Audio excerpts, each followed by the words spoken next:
Hello students, आज हम जो है व्याकरण विभाग में देखेंगे विराम चिन्ह कि विराम चिन्ह कौन कौन से हैं, जिसे आप इंग्लिश में कहते हैं पंक्चुएशन मार्क, और विराम चिन्ह का क्या उपयोग है, क्या महत्व है। क्योंकि विराम चिन्ह बहुत ही एक उपयोगी ग्रामर है। जब भी हम लेखन विभाग लिखते हैं या जब भी हम हिंदी लिखते हैं तो वहाँ पर विराम चिन्ह जो है एक महत्वपूर्ण भूमिका निभाता है। तो सबसे पहले हम देखते हैं कि विराम चिन्ह की परिभाषा क्या है, विराम चिन्ह कहते किसे हैं। तो ध्यान में रखिए कि लिखते समय अपनी भाषा, भाव तथा वाक्यों को ध्यान में रखना, अपनी भाषा, भाव और वाक्यों को सुंदर से सुंदरतम, मतलब सुंदर से अधिक सुंदर बनाने के लिए जहाँ रुका जाता है, व्याकरण में उसे विराम कहते हैं। विराम अर्थात ठहराव। तो जहाँ पे हम अपने भावों को व्यक्त करने के लिए या भाषा शैली को व्यक्त करने के लिए अथवा वाक्य को सुंदर से सुंदरतम ढंग से व्यक्त करने के लिए हम रुकते हैं, उसी को कहा जाता है विराम। और उस विराम को ध्यान में रखना, उस विराम को व्यक्त करने के लिए हम जिन विशेष चिन्ह का, अर्थात कोई ना कोई विशेष चिन्ह जो है हम अलग अलग प्रयोग करते हैं विराम को व्यक्त करने के लिए। तो यहाँ पर विराम को व्यक्त करने के लिए जो विशेष चिन्ह का प्रयोग करते हैं उन्हें ही कहते हैं विराम चिन्ह। तो इस तरह से विराम चिन्ह की परिभाषा होती है। आवश्यकता अनुसार हमें कहीं कम तो कहीं अधिक रुकना पड़ता है, या कभी ऐसा होता है कि कई सारे शब्दों पर हमें अधिक जोर देना पड़ता है। और विराम चिन्हों का उचित उपयोग न करने से, अगर हम सही रूप से विराम चिन्ह का प्रयोग नहीं करते हैं तो वहाँ पर अर्थ का अनर्थ हो जाता है। वाक्य जो है वह पूरी तरह से पूर्ण नहीं होते हैं। अभी घर जा रहे हो, इसके स्थान पर अगर हम कहते हैं अभी घर जा रहे हो, अब क्वेश्चन मार्क लगा दिया, तो इसमें बहुत बड़ा अंतर हो जाता है। पहले वाक्य का अर्थ है कोई व्यक्ति घर जा रहा है, राइट, और दूसरे वाक्य में हम जानना चाहते हैं कि वह घर जा रहा है या नहीं। जैसे जब आप पूछते हैं अभी घर जा रहे हो, तो यहाँ पे आप जो है बता रहे हो कि वो आदमी अभी घर जा रहा है, लेकिन यहीं पर लिखते समय अगर आपने लिख दिया, क्वेश्चन मार्क लगा दिया, अभी घर जा रहे हो, और आपने क्वेश्चन मार्क लगा दिया अंत में, तो इट मीन्स कि आप यहाँ पर जो है प्रश्न पूछना चाहते हो, जानना चाहते हो कि वह व्यक्ति अभी घर जा रहा है या नहीं। तो इस तरह से सही विराम चिन्ह जो है हमें प्रयुक्त करना है, नहीं तो अर्थ का अनर्थ शब्द जो है वह निकलेंगे, वाक्यों के अर्थ के अनर्थ हो जाएंगे। तो अब जो है हम देखेंगे कि कुछ मुख्य विराम चिन्ह कौन कौन से विराम चिन्ह हैं और उनका हमें किस तरह से प्रयोग करना है।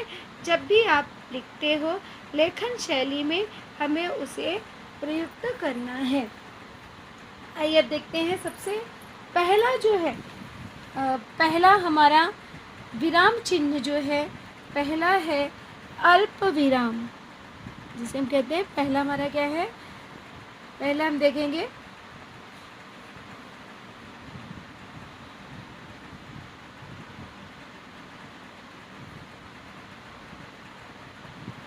अल्प विराम। अब अल्प विराम होता कैसे है, ये हो गया कॉमा, जिसे आप कहते हैं कॉमा, तो ये हो गया आपका अल्प विराम। अब अल्प विराम की परिभाषा हम कह सकते हैं जहाँ थोड़ा रुकना पड़े, जहाँ पे क्या है हमको थोड़ा रुकना पड़े वहाँ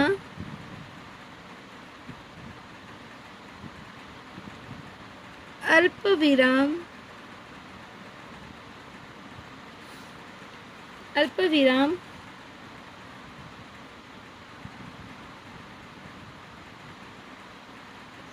चिन्ह का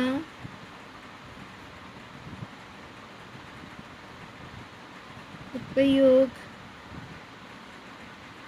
करते हैं। जहाँ पर हम क्या करते हैं, अल्प विराम का उपयोग कहाँ करते हैं, जहाँ पे हमें थोड़ा रुकना पड़े, वहाँ पे हम जो है अल्प विराम का उपयोग करते हैं। अब जैसे उदाहरण के तौर पर अगर हम देखें, जैसे भी पहला उदाहरण, जैसे अभी मैंने यहाँ पे नाम लिख दिया, एक से अधिक लोगों का नाम लिखना है मुझे।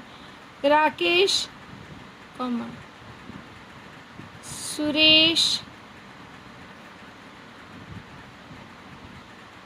और रमेश बाजार गए। आगे हमने लगा दिया पूर्ण विराम। तो अब यहाँ पे हम देख रहे हैं कि यहाँ पे अल्प विराम हमने कहाँ प्रयुक्त किया, जैसे कि यहाँ पे हमारा हो गया राकेश। अब यहाँ से एक से अधिक नाम आ रहे हैं, तो यहाँ पे हमने क्या किया, अल्प विराम का प्रयोग किया। राकेश, सुरेश और रमेश बाजार गए। अब अगर आप ऐसे लिखते राकेश, सुरेश और रमेश बाजार गए, तो वह क्लियर नहीं होता, लेकिन यहाँ पे हमने कॉमा लगा के एक दूसरे के नाम को अलग करके लिखा है और वहाँ पे हम थोड़ा रुकते हैं। अब हम देखेंगे दूसरा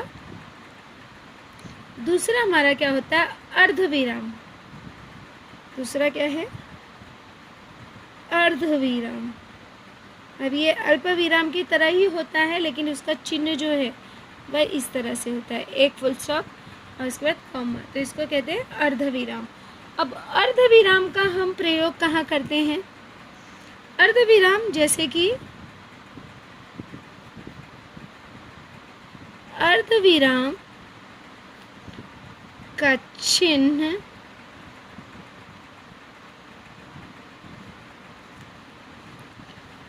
जहाँ पूर्ण विराम, जहाँ पर क्या होता है, पूर्ण विराम से कम और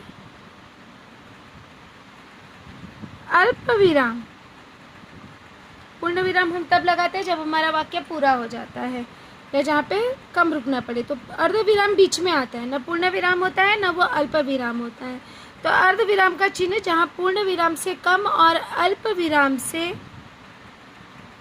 और क्या होता है, अल्प विराम से अधिक रुकना पड़े, अल्प विराम से अधिक रुकना पड़े,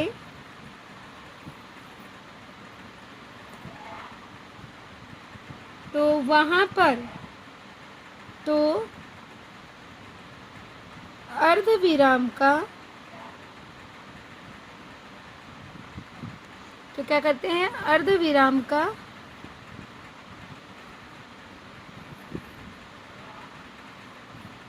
प्रयोग करते हैं। तो ध्यान में रखिए, अर्धविराम का चिन्ह जो है वह इस प्रकार से होता है, उसके चिन्ह को आपको ध्यान में रखना है।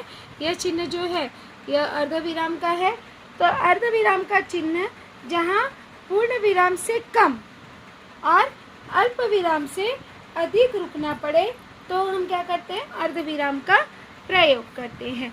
उदाहरण के लिए जैसे एक हम उदाहरण देखेंगे कि कहाँ पे हम अर्धविराम का उपयोग कर रहे हैं।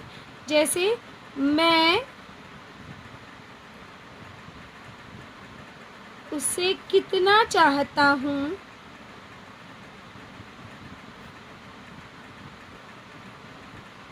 अब देखो यहाँ पे वाक्य पूरा हो गया, लेकिन हम रुक के आगे बोल रहे हैं, तो इसलिए यहाँ पे क्या लगा देंगे, या अर्धविराम लगा देंगे। तो मैं उसे कितना चाहता हूँ यह कैसे बताऊँ, यह कैसे बताऊँ। तो यहाँ पे हमने देखा कि यहाँ पे हम क्या करना है, ये जो भाग है यहाँ पे हमें पूर्ण विराम से कम और अल्प विराम से अधिक रुकना पड़ रहा है, क्योंकि यहाँ पे जब हम अर्ध विराम की बात कर रहे थे, अल्प विराम की बात कर रहे थे, तो यहाँ पे जैसे रुकने की ज़रूरत नहीं ज़्यादा, राकेश सुरेश, अब बस उतना ही रुक रहे हैं, राकेश सुरेश। अब यहाँ पे हम थोड़ा अधिक रुक रहे हैं, मैं उसे कितना चाहता हूँ यह कैसे बताऊँ। अब आप इसे ऐसे नहीं कह सकते मैं उसे कितना चाहता हूँ यह कैसे बताऊँ, नहीं। वहाँ पे अगर हमें अपने वाक्यों को क्लियर करके बताना है, स्पष्ट रूप से बताना है, तो हम क्या करेंगे, इसी तरीके से ठहराव वहाँ पे ज़रूरी है, अनिवार्य है। अब हम इसी तरह से तीसरा विराम चिन्ह देखेंगे। तीसरा विराम चिन्ह है पूर्ण विराम। अब पूर्ण विराम से तो आप बहुत ही अच्छी तरह से वाकिफ हो। पूर्ण विराम ये जो है लाइन जैसा भाग, इसे हम कहते हैं पूर्ण विराम। जब भी हमारा वाक्य पूरा हो जाता है,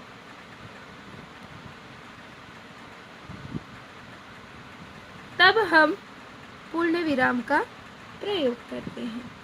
अब हम देखेंगे जैसे पूर्ण विराम वाक्य के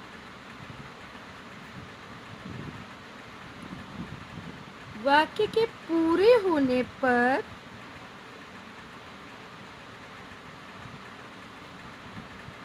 वाक्य के पूरे होने पर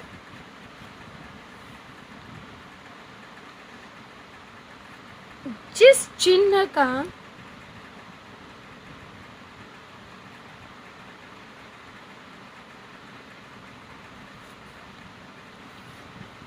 प्रयोग किया जाता है, जिस चिन्ह का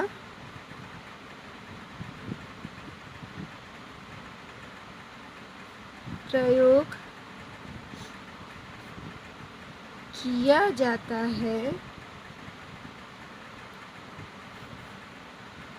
उसे पूर्ण विराम, उसे क्या कहते हैं, पूर्ण विराम कहते हैं। उदाहरण के लिए हम देखेंगे जैसे कि, अब आप ध्यान में रखिए कि आप हमेशा जो है पूर्ण विराम का उपयोग अधिक से अधिक करते हो। तो जैसे आज बहुत गर्मी हो रही है।